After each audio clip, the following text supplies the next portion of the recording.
My abusive husband passed away, and while everyone can't stop talking about how great he was, I'm secretly relieved because now I'm free for the first time in years.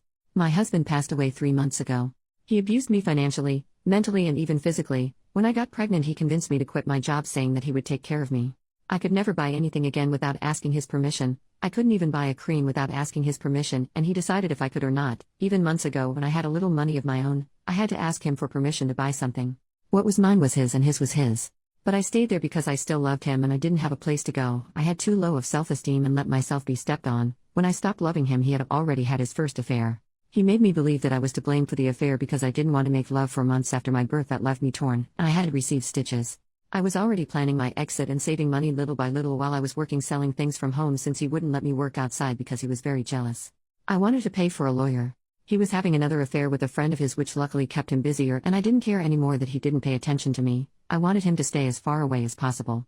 I knew that man and he knew me. I could have made a big fuss, but I didn't. I kept quiet, planning my way out while he and that man slept together in secret.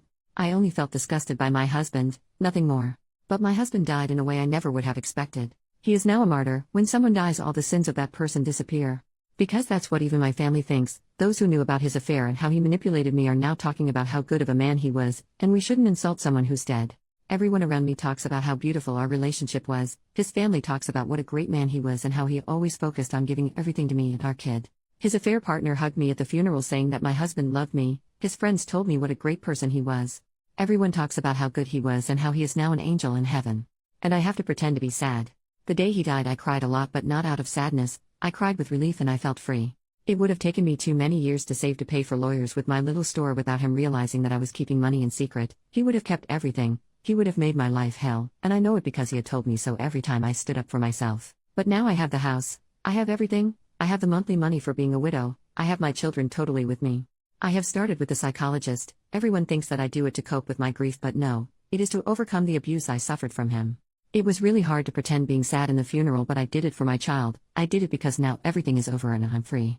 If I made a fuss, my ex-mother-in-law would have done something so that I wouldn't keep anything. They were just like him.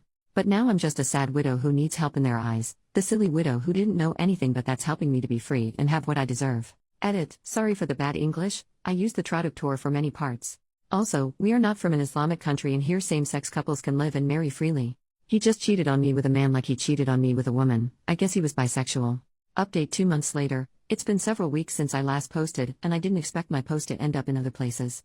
Honestly, I had totally forgotten that I posted here, but a few days ago the lover and friend of my ex-husband, I have started calling my deceased husband that way. I don't want him to be eternally tied to the idea that he is still my husband even after death. Death did me the favor of separating us, visited my house saying that he found my post.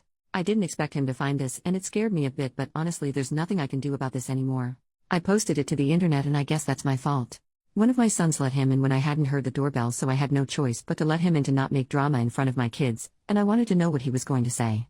Once alone he told me that he knows that I know about him and my husband having an affair because of the post he found on TikTok. He told me that my husband was not the best husband, but he was a great friend to everyone and a very hardworking man to everyone, that even his family misses him too much, and even though he had his mistakes in the past, that I should let go of the past and stop digging into it because we're all better off like that.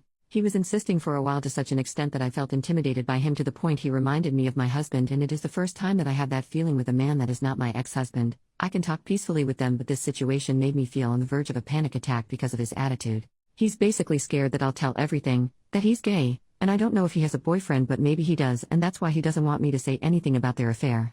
I've been a submissive woman for years.